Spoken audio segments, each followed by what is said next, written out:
Hi friends, welcome to குறிஞ்சி.com. எப்பயும் ஒரே மாதிரி இட்லி தோசையை செய்துட்டு இல்லாமல் கொஞ்சம் வித்தியாசமாக ஒரு கப்பு பச்சரிசி இருந்தால் போதுங்க. அதுவும் ரேஷன் பச்சரிசி இருந்தால் கூட போதும். அவ்வளோ சாஃப்டாக நல்லா கிறிஸ்பியாக இருக்கக்கூடிய பால் பூரி ஒரு தடவை ட்ரை பண்ணி பாருங்கள். இது பாருங்கள், இந்த பூரி நல்ல புசு புசுன்னு மொறுன்னு இருக்கும். இதுக்கு நம்ம அரிசி மாவுலாம் தேடணும்னு அவசியம் இல்லைங்க. நம்ம வீட்டில் இருக்கக்கூடிய ஒரு கப்பு பச்சரிசி எடுத்துகிட்டு நல்லா 2-3 தடவை தண்ணி விட்டு அலசி தண்ணி விட்டு ஒரு 1-2 மணி நேரம் ஊற வச்சு எடுத்துக்கோங்க. குறைஞ்சபட்சம் 1 மணி நேரமாவது ஊறணும். இது உங்களுக்கு டைம் இருந்தால் ஒரு 2 மணி நேரம் நல்லா ஊற வச்சுக்கோங்க. ஊற வச்சது தண்ணியை வடிச்சிட்டு இதை மிக்ஸி ஜாருக்கு மாற்றிக்கலாம். இந்த அரிசி முழுகிற அளவுக்கு தண்ணி விட்டுக்கலாம். இப்போ இந்த அளவுக்கு தண்ணி விட்டு இதை நல்லா விழுதாக அரைச்சி எடுத்துக்கோங்க. நல்லா வழுவழுன்னு அரைச்சிடுங்க. அரைச்சி எடுத்ததை இந்த மாதிரி ஒரு எந்த கடாயில் ஊற்றி நம்ம கிளற போகிறோமோ அதில் மாற்றிக்கலாம்.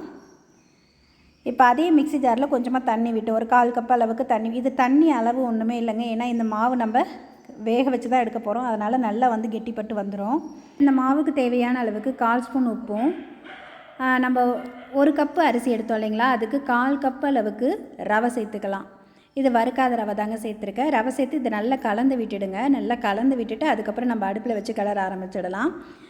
இது ரொம்ப நாளை டைம் எடுக்காதுங்க. நீங்கள் அடுப்பில் வச்சு கிளறும் போதே சட்டுன்னு கெட்டிப்பட்டு வந்துடும்.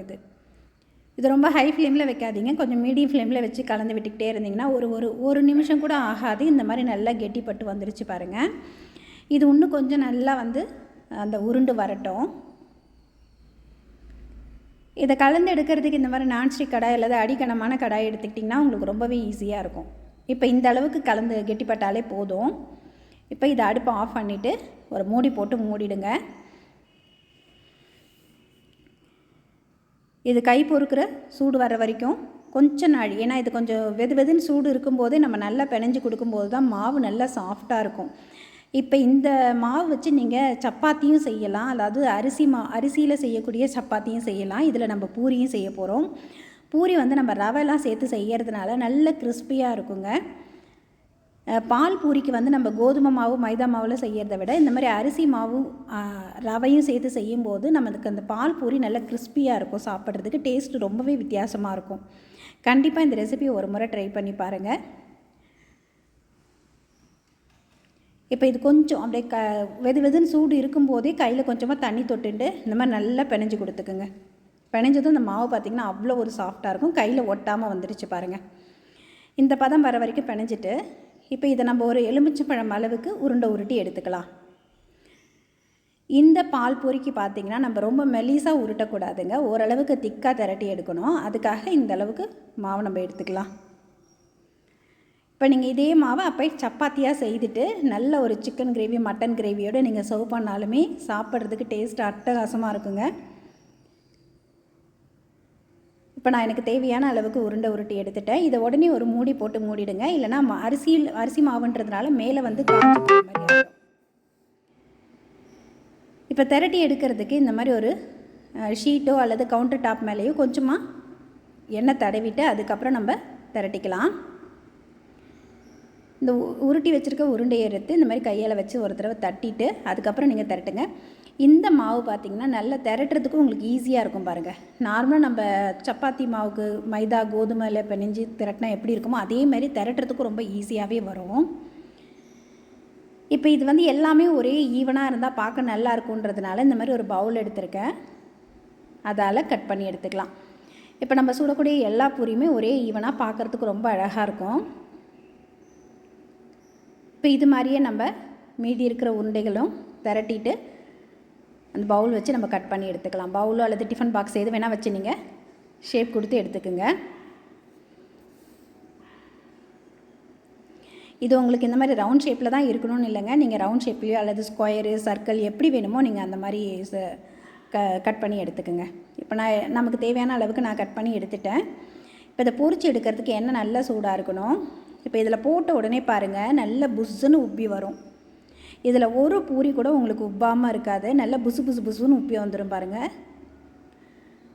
பார்க்கவே ரொம்ப அழகாக இருக்கும். இந்த பூரியை நம்ம இன்றைக்கி பால் பூரியாக ட்ரை பண்ணியிருக்கோம். இதே நீங்கள் இந்த பூரியாக சுட்டு எடுத்துகிட்டு கிரேவியோடு சர்வ் பண்ணுறதுக்கும் டேஸ்ட்டு நல்லாயிருக்கும்.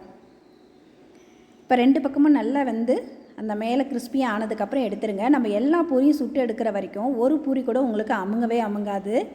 எல்லாமே நல்லா இந்த மாதிரி புசு புசுனே இருக்கும் பாருங்கள். இப்போ ஒன்று போட்டு மேலே எலும்பி வந்ததுக்கப்புறமா நீங்கள் அடுத்தது போட்டுக்கலாம். இந்த மாதிரி நம்மளோட கடாய் சைஸை பொறுத்து ஒரே இட்லியே நீங்கள் 4, 5 கூட போட்டு பொரித்து எடுத்துக்கலாங்க. ரொம்ப ஈஸியாக இருக்கும், சாப்பிட்றதுக்கு ரொம்பவே டேஸ்ட்டாக இருக்கும். குழந்தைங்களுக்கு வாரம் ஒரு முறையாவது நீங்கள் இந்த மாதிரி செய்து கொடுங்க. அதே மாதிரி இதை நீங்கள் அரிசி மாவில் செய்தாலுமே எண்ணெய் குடிக்காதுங்க. உங்களுக்கு இந்த பூரி வந்து ட்ரையாகவே இருக்கும். இப்போ பாருங்கள், எல்லாமே ஒன்றை போல் நல்லா புசு புசுன்னு உப்பி வந்திருக்கு. பார்க்கவே ரொம்ப அழகாக இருக்குது பாருங்கள். இது 2 பக்கமும் நல்லா வந்து அந்த மேல் லேயர் வந்து இது கலர் மாறாதுங்க. ஏன்னா அரிசி மாவுன்றதுனால உங்களுக்கு அப்படியே தான் இருக்கும். மேலே லைட்டாக வந்து ஒரு பொன்னிறம் வர ஆரம்பிக்கும். அந்த ஸ்டேஜ் வர வரைக்கும் நல்லா 2 பக்கமும் வேக விட்டுட்டு எடுத்துடலாம். இப்போ நான் எல்லா பூரியுமே சுட்டு எடுத்துட்டேன். பார்க்குறதுக்கே எவ்வளோ அழகாக இருக்குது பாருங்கள். அதே மாதிரி ஒரு பூரி கூட நமக்கு அழுந்தி போகலை. எல்லாமே நம்ம சுட்டு எடுக்கும்போது எப்படி இருந்ததோ அதே மாதிரியே இருக்குது பாருங்கள். இப்போ இதுக்கு வந்து நான் தேங்காய் பால் எடுத்துருக்கிறேன். நல்ல கெட்டியான தேங்காய் பால், ஒரு மூடி அளவுக்கு தேங்காய் பிழிஞ்சு எடுத்துருக்கேன். இதை நீங்கள் தேங்காய் பாலோடு சர்வ் பண்ணலாம், அல்லது பசும்பாலில் கூட நீங்கள் குழந்தைங்களுக்கு இதை சர்வ் பண்ணி கொடுக்கலாம். ரொம்ப நல்லா இருக்குங்க. இது கூட தேவையான அளவுக்கு சர்க்கரை சேர்த்துட்டு கலந்துட்டு இதை நீங்கள் அப்படியே வந்து பூரியும் பாலும் சர்வ் பண்ணாலும் தொட்டு சாப்பிட நல்லாயிருக்கும். அல்லது இந்த பூரி மேலே பாலை ஊற்றி சர்வ் பண்ணாலும் சாப்பிட்றதுக்கு ரொம்ப டேஸ்டியாக இருக்குங்க. இது நம்ம கோதுமை மாவுலேயோ மைதா மாவுலேயோ செஞ்சோம்னா அப்படியே குழன்னு ஆன மாதிரி ஆகிடும். ஆனால் இது வந்து அரிசி ரவையும் சேர்த்து செய்திருக்கிறதுனால இந்த பூரி வந்து இந்த பாலில் ஊறிட்டு சாப்பிடும்போதும் நல்லாவே இருக்கும். கண்டிப்பாக இந்த ரெசிபியை ட்ரை பண்ணி பாருங்கள்.